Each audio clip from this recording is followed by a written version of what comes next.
야곱 강의를 오늘부터 시작합니다. 제목을 오늘 1강을 발꿈치를 잡은 자, 선택의 신비란 제목으로 말씀을 좀 전하고자 합니다. 사랑하는 성도 여러분, 오늘부터 이제 야곱의 인생을 통해서 하나님의 손길을 한번 따라가게 되는데요. 야곱은 우리와 너무나도 흡사한 인물 중에 한 명입니다. 야곱을 읽으면 우리 마음에 위로가 많이 임하는 것이 우리와 너무 많이 닮아있기 때문에 그렇습니다. 지난 시간까지 보았던 이삭은 참 부러운 인생이었습니다. 이삭을 살펴봤는데 부럽습니다. 40세에 아름다운 아내 리브가를 얻었습니다. 어머니 사라를 여인 슬픔도 이제 아내 리브가를 얻자 이제 큰 위로를 받았어요. 이제 회복이 된 겁니다. 이제 이삭의 이 가정은 행복만 남았구나 라고 생각이 듭니다. 그런데 오늘 우리가 읽은 본문을 보면은 우리의 기대와는 좀 다르게 흘러갔습니다. 21절을 보면은 이 이삭의 가정에 큰 그늘이 드리워졌습니다. 이삭이 그의 아내가 임신하지 못함으로 라고 21절 초반절에 나와 있습니다. 결혼만 하면은 행복할 줄 알았는데 아이가 생기지 않은 거예요. 아이가 생기지 않은 거예요. 1년 지나고 2년 지나고 3년 지나고 계속 기다렸는데 무려 20년이 흘러가 버렸습니다. 40세에 신랑이 요즘 보면 60세 되면 할아버지 소리 듣잖아요. 60세 노인이 될 때까지 아이가 없는 겁니다. 이삭과 리브가의 마음이 얼마나 타들어갔겠습니까? 근데 리브가 마음이 굉장히 타들어갔을 거라 생각됩니다. 여러분 20년입니다. 20년. 40세에 결혼한 이삭, 어느덧 60세의 나이가 되었습니다. 옛날 이 고대 사회에서 자녀가 없다는 것은 단순히 외롭겠구나 라는 뜻이 아닙니다. 하나님의 축복이 끊어졌구나 라는 뜻을 가지고 있습니다. 생명은 하나님이 주시는 건데 생명이 태어나지 않았다는 것은 하나님이 주시는 복이 끊겼구나 라고 생각이 되는 거예요. 또 여인에게서는 수치스러운 일이었습니다. 애를 못 낳으면, 요즘 애를 못 낳으면 남자 여자 같이 병원에 가서 검사를 하잖아요. 누구 잘못인가 따져보자. 근데 옛날에는 안 따졌습니다. 무조건 여자 잘못입니다. 그러니까 이제 여자한테는 수치스러운 거예요. 애가 없잖아요. 우리나라도 조선시대 때 7거지약 중에 애 못 낳는 게 들어가지 않습니까? 근데 이 때는 더 먼 때니까, 당연히, 아내 리브가의 얼굴이 바짝바짝 말라갑니다. 얼마나 건강하고, 아름다운 여자 리브가입니까? 그런데 그 밝았던 얼굴에 웃음기가 다 사라졌어요. 그늘이 쳐졌습니다. 얼굴이 색깔이 점점 어두워 갑니다. 남편 이삭이 어떻게 해야 합니까? 여러분, 아내를 탓하거나 하나님을 원망해야 되겠습니까? 요즘 남자들 그러잖아요. 다 아내 탓이다. 자식 못 낳는 것도 네 탓이고 또 네 탓이고 이러는데 이삭은 그렇게 하지 않았어요.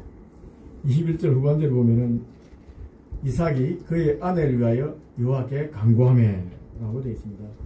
여기서 기도했다는 거잖아요. 간구했다는, 간절히 구했다는데 히브리 원어를 볼 필요가 있습니다. 이 간구하는 게 우리가 이제 기도하는 것들 여러 가지가 있는데 이 간구하다는, 이삭이 간구했다는 이 단어는 우리가 한번 기억해 볼 만한 단어라서 제가 소개하겠습니다. 이 아타르라는 단어입니다. 아타르. 그냥 간구하다는데 단순히 하나님 주세요라고 기도하는 것이 아니라 이 향을 피운다는 의미가 있습니다. 이 산더미처럼 사타라는 뜻이 있습니다. 여러분, 이것이 기도하다, 간구하다라고 번역이 됐어요. 그러니까 이삭이 간구한 것은 어떤 의미가 있겠습니까, 여러분? 20년 동안 이삭이 기도를 쌓았다는 의미가 있습니다. 이 애를 못 낳으니까 얼마나 이렇게 답답하겠습니까? 사랑 아내가 걱정하니까 그때부터 자기가 아주 오랫동안 기도했다는 거예요. 기도를 하나 쌓고 1년, 2년 자꾸 기도에 이 상을 쌓아갔던 거예요. 우리가 연기가 하나님께 기도의 향이 올라가듯이 계속해서 하나님 이렇게 기도했다는 겁니다. 하루 이틀 막 뜨겁게 촥 하고 부르짖고 이게 한 번에 끝난 게 아니라 계속 기도를 쌓아갔다는 거예요. 이게 간구하다는 겁니다. 이게 아타르라는 의미입니다.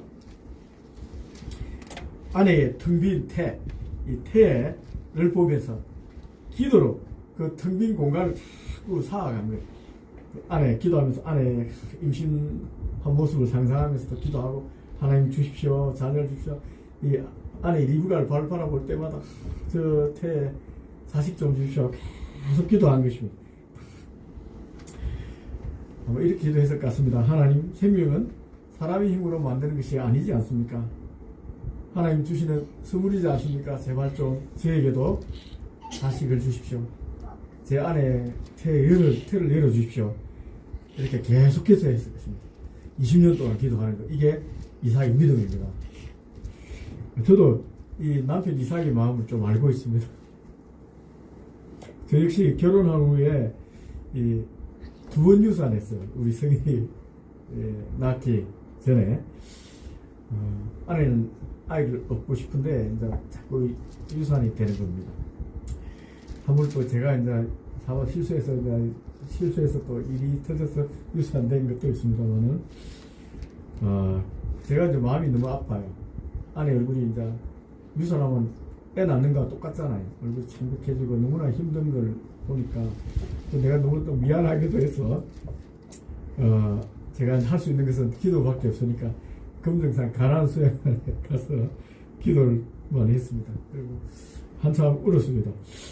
내 때문에 그런 것 같기도 해서 울면서 하나님, 생명이 주기는 하나님이 아니십니까? 그래, 주실 분도 하나님이고 주지 않는 분도 하나님이시니까 제가 이제 아이 욕심 좀 버리겠습니다.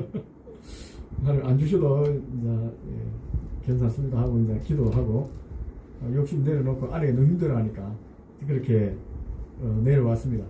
그런데 하나님께서 제 기도를 들어서 응답하셨는지 아닌지 몰라도 건강한 딸, 첫째 딸 성현이가 난 거예요. 아내가 너무 약하니까 이 하나님께서 특별한 방법으로 우리 성현이를 너무 강력한 딸을 하나 주신 거예요. 이 얼마나 이 활동이 센지 우리 애를 출산할 때도 지가 머리로 떡 밀고 자기가 막 나왔습니다. 그래서 얼마나 생명이 너무 강한 애가 나온 거예요.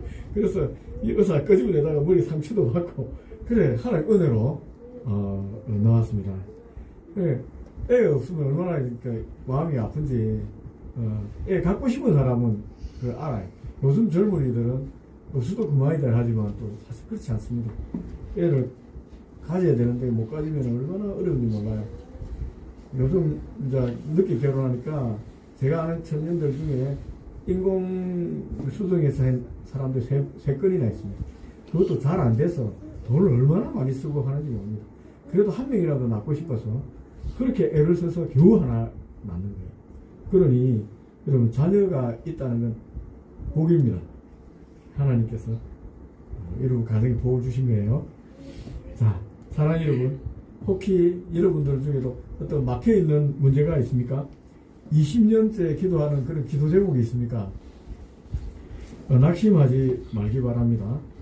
하나님은 침묵하시는 것이 아니라 여러분의 기도에 기도를 향기처럼 지금 받고 있는 겁니다. 하나님은 이삭의 이 아타르 기도에 응답하셨고 그리고 마침내 리브가의 태를 여셨습니다. 여러분들도 하나님 기도가 쌓이면 때가 되면 열리는 겁니다. 계속 기도하세요. 헛된 건 하나도 없습니다. 기도의 응답 여러분 받으면 좋을 것 같죠? 좋습니다. 기도 응답 때문에 모든 게 평탄할 것 같은데 새로운 영적 전쟁이 시작되는 거예요. 자식만 나오면 좋을 것 같은데 자식 태어나면 그때부터 또 다른 또 문제가 생기잖아요. 이제 기도 응답은 우리 인생을 확 이렇게 평온하게 만드는 게 아니라 또 다른 문제를 가지고 옵니다. 우리가 놓치지 말아야 할 중요한 신앙적인 어떤 통찰이 여기에 있습니다. 하나님이 기도에 응답하셨다고 해서 우리 인생이 곧바로 평탄해지는 것이 아니라는 사실을 우리가 분명히 깨달아야 되는 겁니다. 오히려 성경을 계속 읽어보면 반복적으로 이렇게 증거하고 있는 것 같아요. 기도의 응답은 때로는 더 큰 갈등과 영적 싸움을 가져오는 것 같습니다. 리브가에도 마찬가지입니다. 태가 이제 열렸습니다. 임신한 거예요. 그러나 그 태 안에서 곧 전쟁이 시작된 거예요. 리브가 뱃속에서 싸움이 벌어진 겁니다. 기쁨도 잠시, 리브가 뱃속에서 이상한 일이 자꾸 벌어지는 거예요. 아이들이 뱃속에서 싸우는 것입니다. 그냥 이렇게 꼬물꼬물 이렇게 태동이 있는 게 아니에요. 이 싸운다는 게 이게 히브리어가 히트로체츠라는 단어입니다. 이 서로 으스러뜨리듯 부딪히다는 격렬한 단어입니다. 그냥 태동이 아니라 막 서로 으스러뜨리고 부딪히듯이 막 격렬하게 막 이렇게 싸우는. 그러니까 얼마나 배가 아프겠습니까? 아주 과격한 표현입니다. 리브가 너무 고통스러웠습니다. 그래서 이 문제를 가지고 하나님께 기도한 거예요. 하나님, 왜 이 뱃속에 이렇게 아픕니까? 임신했는데 태동이 왜 이렇게 다른 사람과 다른 겁니까? 하나님께 물은 거예요. 그래서 하나님께서 놀라운 말씀을 주셨습니다. 23절입니다. 두 국민이 내 태중에 있구나. 큰 자가 어린 자를 승리리라. 상두기를 임신했다는 것입니다. 요즘은 초음파로 딱 보면 딱 아는데 이 초음파가 없잖아요. 그러니까 하나님께 물은 거예요. 그러니까 상둥이야. 근데 큰 자가 어린 자 승인다. 이렇게 놀라운 예언까지 한 것입니다. 이 말씀은 참 중요합니다.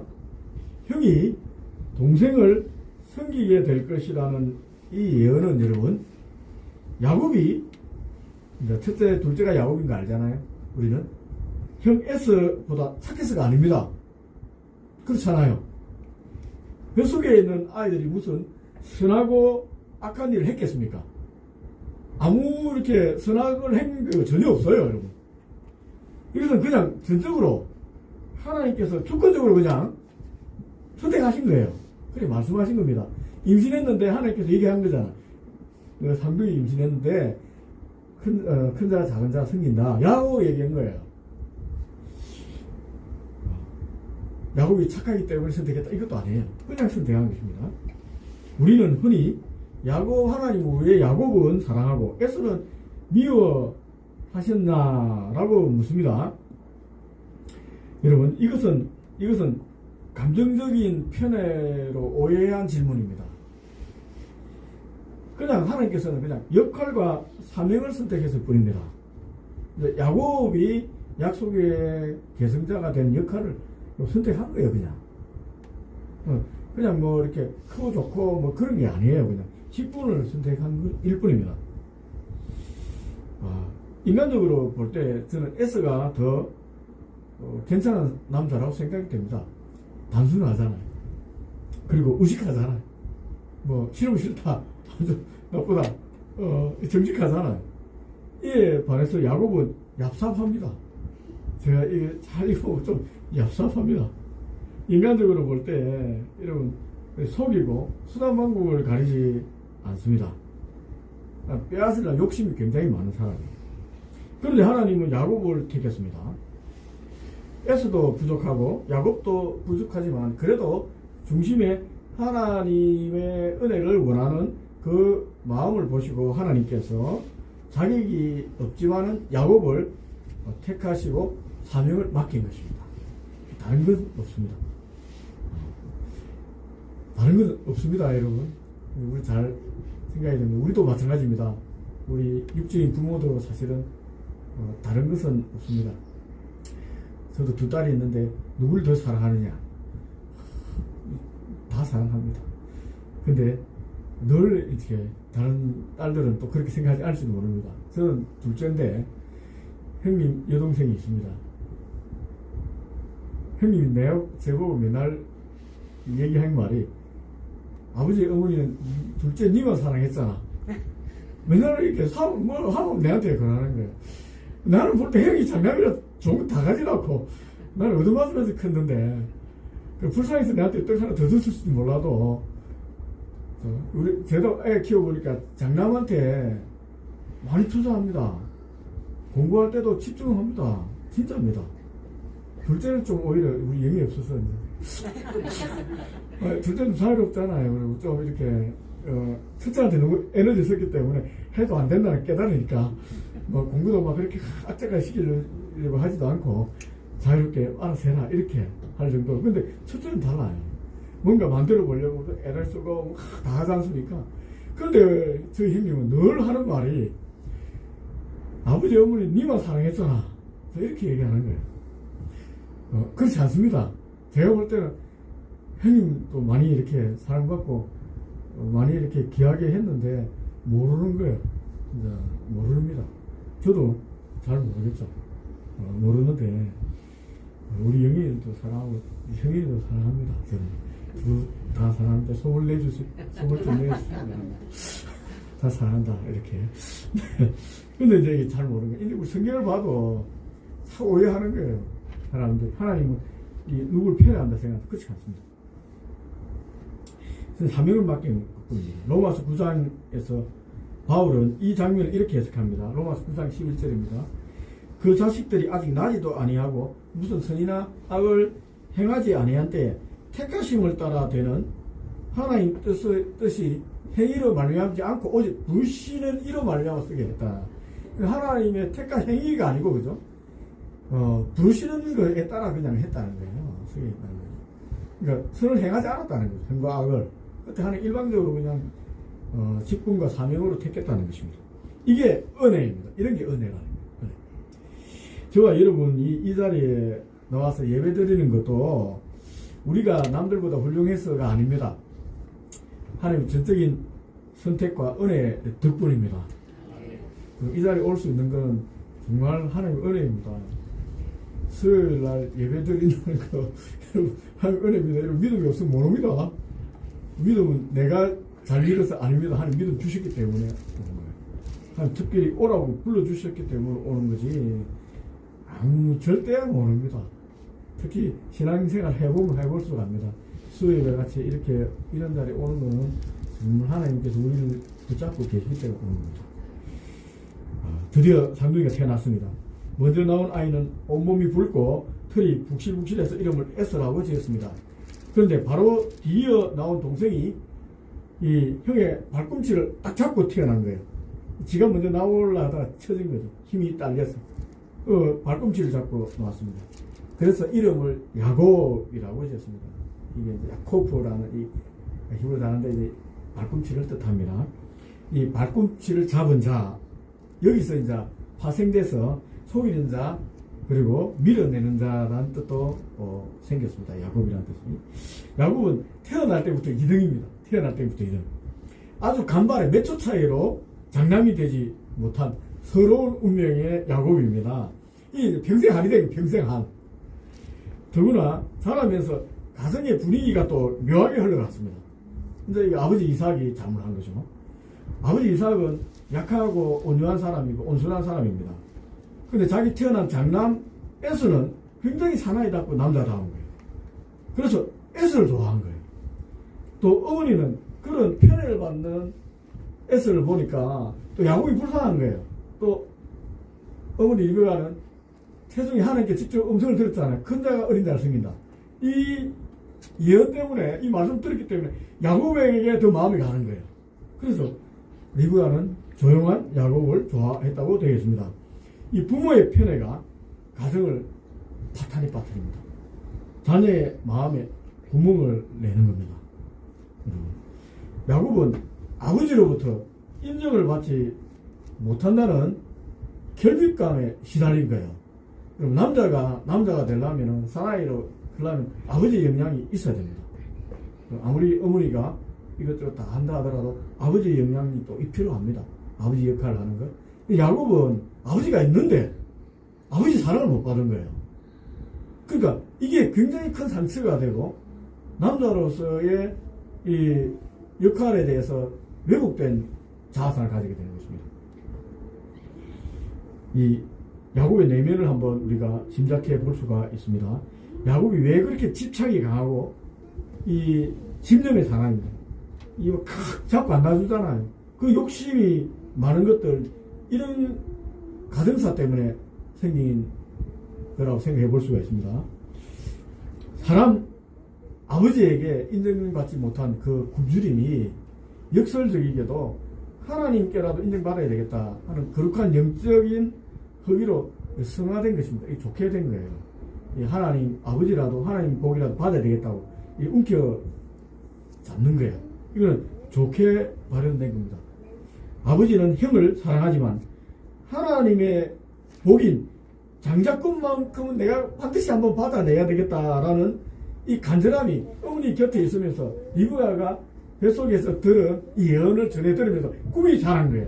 야, 내가 어떻게 하든지 육적인 장자권은 할 수 없지만 이 영적인 어떤 복은 내가 꼭 받아내야 되겠다라고 생각한 것입니다. 비록 인간적인 결핍에서부터 시작됐지만 야곱은 그 결핍을 세상의 쾌락으로 채우지 않고 하나님의 복을 갈망하는 에너지로 삼은 겁니다. 이게 야곱이 선택받은 이유가 됩니다. 어느 날 이 형제의 운명을 가르는 결정적인 사건이 벌어졌습니다. 야곱이 팥죽을 이제 끓이고 있는데 사냥에서 돌아온 에서가 배가 고픈 거예요. 그걸 움켜쥐고 들어왔습니다. 이 팥죽 냄새 나니까 얼마나 이렇게 먹고 싶겠습니까? 유혹적이었어요. 그 에서가 막 큰 소칩니다. 야, 야곱, 그 붉은 것 내게 좀 둬. 내가 지금 배고파 죽게 됐다. 그때 야곱은 기회를 놓치지 않습니다.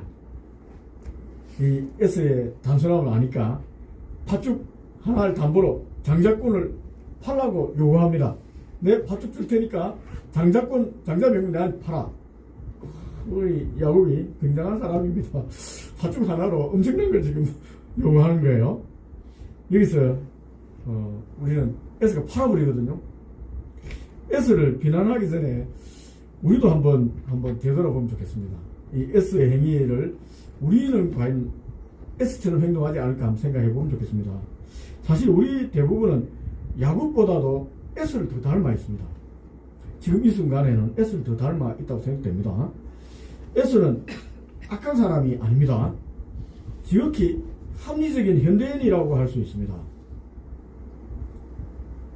그는 말합니다. 내가 배고파 죽게 되었는데 장자권이 무슨 소용이냐? 현대사회가 우리에게 강요하는 것이 바로 이 실용주의입니다. 실용주의. 당장 돈이 안 되는데 예배가 무슨 소용이야? 눈에 보이는 실적이 중요하지. 보이지 않는 믿음이 밥 먹여주느냐? 저희 형님이 내게 얘기한 말입니다. 제가 우리 형님 절에 나가고 나는 예수 믿으니까 예수 믿고 이제 신앙하고 이래 한다니까 제가 제발 좀 발을 땅에 좀 디디고 살아라. 막 현실과 괴리된다는 거죠. 믿음을 추구하니까. 예수 믿으면 밥 먹여주냐? 우리 어머니 얘기입니다. 근데 제가 목사하고 밥 먹여주니까 아무 말 안 합니다. 그래서 교회 따라와서 세례도 받고 했는데 밥도 먹여주고 또 좋은 아내도 없고 자식도 낳고 잘 키우는 거 보니까 아버지 어머니가 이제 변해서 예수 믿게 된 겁니다. 예수 잘 믿으면 밥 먹여줍니다, 여러분. 걱정하지 마시고 하세요. 직장 이것도 하나님 다 챙겨줍니다. 걱정하지 마십시오. 근데 현대인들은 얘기하는 거예요. 예수 믿는다고 밥이 되냐 돈이 되냐. 이게 에서의 얘기예요. 에서. 내가 지금 배고파 죽겠는데 팥죽 안 그렇게 중요하지. 믿음이 뭐 중요하냐. 또 이 보통 사람들 말이죠. 안 그렇습니까? 그렇잖아요. 여러분들 주식도 투자하고 또 많이 하는데 몇 년 뒤에 오른다. 우리 장로님 한 번씩 이제 이렇게 정보를 주시는데 이제 우리가 이제 그 말 믿고 이제 이렇게 한 달에 뭐 이렇게 조금씩 이렇게 풀어 모아가면 되는데 지금 당장 배고픈데 지금 당장 커피 먹어야 되는데 그래 커피 한 잔 먹거든요. 그거로 이렇게 해놔면은 되는데 이 현대인의 마음 실력입니다. 못 기다리고 좋은 것을 기다리지 못합니다. 에서는 지금 당장 눈에 보이는 것 효율을 핑계로 영혼을 팔아넘겼습니다. 이것은 단순한 배고픈 문제가 아닙니다. 눈앞에 현실에 쫓겨서 영원한 가치를 무용지물 취급하는 이 시대의 서글픈 자아상입니다.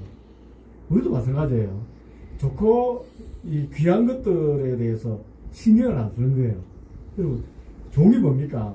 그리고 우정이 좋은 겁니다. 우리 사랑 서로 화목하는 게 좋은 겁니다. 여러분, 내가 손해봐도 함께 가는 것 좋은 겁니다. 근데 좋은 것보다 내가 좀 더 가지는 게 좋다고 생각합니다. 그래서 양보를 하지 않습니다. 양보 안 하면 관계가 좋아지지 않습니다. 야곱은 성경은 이것을 망령된 행실이라고 이렇게 꾸짖었습니다. 야곱은 비록 얍삽했지만 적어도 눈에 보이는 팥죽, 세상보다 눈에 보이지 않는 하나님, 영혼을 더 귀하다고 생각하는 사람입니다. 그렇잖아요. 적어도 그렇습니다. 여기서 우리 또 하나 균형을 잡아야 됩니다. 신앙의 균형을 잡아야 됩니다. 그렇다면 야곱의 행동이 정당하냐는 거예요. 형을 속이고 아버지 속여서 창자의 명물과 축복까지 뺏들잖아요. 이 정당하냐는 거죠. 하나님께서 선택했으니까 큰 자가 작은 자를 섬긴다고 했기 때문에 형을 속이고 부모를 속여도 되는 걸까요, 여러분? 한 뜻이니까 그렇게 해도 되지 않느냐? 리브가는 그렇게 생각했죠. 절대로 아닙니다. 절대로 아닙니다, 여러분. 하나님은 야곱의 중심에 있는 영적 갈망은 기뻐했지만은 그가 사용한 속임수까지 기뻐하지 않았습니다. 그건 좋아하지 않았어요, 여러분. 목적이 선하다고 수단이 악해도 되는 것 아닙니다. 이거 분명히 알아야 됩니다. 하나님은 야곱을 사랑하시기에 그를 훈련시키십니다.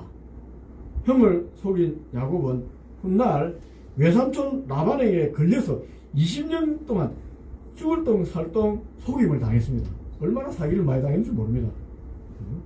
사랑하는 아내 라헬을 깼다고 7년 노력했는데 이 라헬을 안 주고 언니 레아를 줬잖아요. 그래서 또 7년 동안 일했습니다. 또 품삯을 10번이나 떼입니다. 라반한테. 자신이 뿌린 대로 거두는 거예요. 얼마나 많이 빼앗겼습니까? 난 절대서 사기꾼처럼 되지 않는다. 지가 사기 심하고. 라반한테 사기 당할 때마다 저런 놈 나쁜 놈 하다 보면 자기가 깨닫는 거예요. 그리고 마침내 약봉 강에서 한두 배를 쳐서 버틀어 버립니다. 이제 이쪽에 한두 배를 쳐갖고 완전히 꺾여서 쩔뚝거리 있으니까 온전하지 못했을 거라고 생각이 됩니다. 어떤 장애를 겪을 수도 있습니다. 자기 힘과 깨로 살던 옛 자아를 막 깨트려 버린 거예요. 자기 힘으로 안 되니까 하니까 쳐버리니까 자아가 무너진 것입니다. 하나님은 야곱의 열정은 받으시지만 그의 사기꾼 기전은 평생에 걸쳐서 수술하셨습니다. 이게 하나님의 은혜입니다. 여러분, 한 방에 꺾으면 죽거든요. 그러니까 서서히 꺾여요. 이게 은혜입니다. 이것이 야곱을 향한 하나님 사랑법이었습니다. 말씀을 정리하겠습니다. 오늘 이 본문은 21세기를 살아가는 우리에게 거울과 같은 내용이 있습니다. 여러분에게 먼저 한번 묻고 싶습니다. 여러분 손에는 무엇이 들려 있습니까? 팥죽입니까? 장작권입니까? 현대판 팥죽은 무엇일까요, 여러분? 성실, 눈앞에 이익, 육체적 쾌락, 혹은 조금 더 편안하게 살고 싶은 안일함일 수 있습니다. 직장에서 실적 올리기 위해서 서류를 조작하고 싶은 유혹이 있을 수 있습니다. 그것은 팥죽입니다. 주말에 피곤하다는 이유로 혹은 중요한 시험이나 사업 미팅 때문에 예배를 빠지고 싶다는 마음이 들 수 있습니다. 이 편안함, 그 이익이 바로 또 팥죽입니다.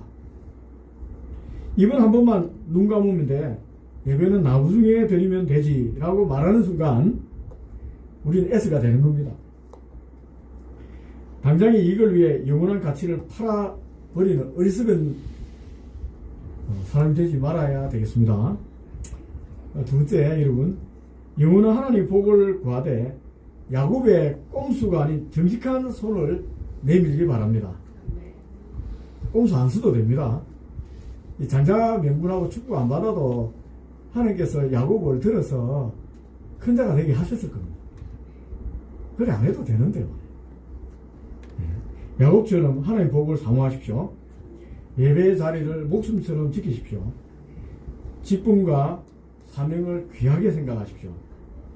아무것도 아니라고 생각하면 직분 진짜 귀한 겁니다. 하나님 허락하신 거잖아요. 귀하게 여기십시오. 야곱 보세요. 얼마나 귀하게 생각합니까? 그러나 그 과정은 정직해야 됩니다. 정직해야 됩니다. 사업을 하든 공부를 하든 가정생활을 하든 하나님 보시기에 부끄럽지 않은 방법으로 하십시오. 물론 여러분 우리 다 알지 않습니까? 세상에서 야곱의 꼼수 버리고 정직한 손을 선택한다는 게 결코 쉽지 않습니다. 때로는 정직하게 살면 남들보다 뒤처지게 되어 있습니다. 눈앞의 이익을 놓쳐 손해볼 수 있습니다. 나만 바보가 되는 것이 아닌가 하는 두려움이 엄습할 때가 많습니다. 사실 나만 바보가 되는 것 같습니다. 예수 믿고 살아보니까 손해 굉장히 많이 봤습니다. 얼마나 손해 많이 봤는지 모릅니다. 바보 빙시 소리도 많이 들었습니다. 하지만 여러분 두려워하지 마십시오. 세상 결과로 우리를 판단하지만 하나님은 과정과 우리 중심을 보십니다. 이게 굉장히 중요한 겁니다, 여러분. 세상의 판단 받지 말고 하나님 판단하십시오. 하나님은 속임수로 얻은 성공보다 정직 때문에 여러분의 손해와 눈물을 더 귀하게 여기십니다. 꼼수로 얻은 1등은 하나님께서 결국 허물어 버리십니다. 믿음으로 감내한 정직한 2등은 하나님께서 반드시 들어 사용하십니다. 이것이 십자가의 역설입니다. 부활의 능력입니다. 사랑하는 성도 여러분, 우리가 이 장자권을 생명처럼 지켜야 할 진짜 이유가 무엇인지 아십니까, 여러분? 진정한 마다아들이신 예수 그리스도께서 저와 여러분들을 위해서 십자가에서 자신의 모든 권리를 포기하셨기 때문에 그렇습니다. 예수님은 하나님의 본체시나 하나님과 동등되심을 취할 것으로 여기지 아니하시고 우리에게 하늘의 장자권을 주시기 위해서 친히 낮아지셨습니다. 주님은 우리를 얻기 위해서 생명을 버리셨습니다. 그 엄청난 대가를 치르고 받은 구원을 우리가 고작 팥죽 한 그릇 때문에 세상의 푼돈과 쾌락 때문에 팔아버려서 되겠습니까? 예수 믿는 것 여러분 그렇게 쉽게 포기해야 되겠습니까, 여러분? 오늘 이 시간 우리 안에 있는 에서의 계산적인 마음을 좀 회개하면 좋겠습니다. 우리를 위해 권리를 포기하신 예수님의 십자가의 사랑을 기억하며 세상의 유혹을 단호히 거절하고 거룩한 장자권을 붙드는 저와 여러분이 되시기를 주님의 이름으로 축원합니다. 기도하겠습니다.